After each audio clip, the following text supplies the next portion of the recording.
భావన అనేది ప్రేమతో కూడి ఉంటే నీ జీవితంలో వాళ్ళే వస్తారు. నీ భావన అనేది అసూయతో ఉంటే నీ జీవితంలోకి అన్ని అసూయ గల వాళ్ళే వస్తారు. నీ భావన అనేది కోపంతో ఉంటే నీ లైఫ్లోకి అందరూ కోపిష్లే వస్తారు. మై డియర్ ఫ్రెండ్స్, ఇది ఎవరు అట్రాక్ట్ చేస్తున్నారంటే మనమే. మన ఆలోచన తీరు, మనం ఆలోచించే మన యొక్క ఫీలింగ్స్ అనేవి ఎలా ఉంటాయి, అదే మన జీవితంలోకి అట్రాక్ట్ చేస్తాయి అనేది ఈ బుక్లో చెప్పడం జరిగింది మై డియర్ ఫ్రెండ్స్. సో ఈ బుక్ రాసింది రోనా బర్న్.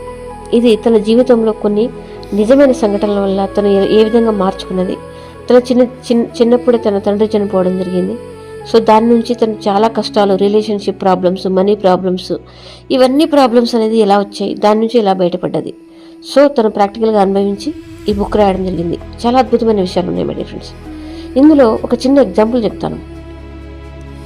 ఇందులో ఏమంటుందంటే, రాకముందే మనం దాన్ని వచ్చినట్టుగా హ్యాపీ అవ్వాలి.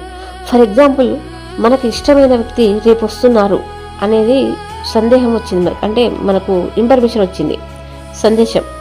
సో రేపు వస్తున్నాను అన్నప్పుడు మనం ఏ విధంగా ముందే హ్యాపీ అవుతాం?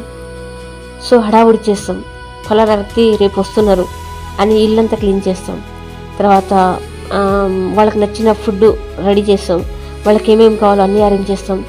సో వాళ్ళు రాకముందే మనం ఏ విధంగా అయితే హ్యాపీ అవుతామో, డబ్బు కూడా మన జీవితంలో రాకముందే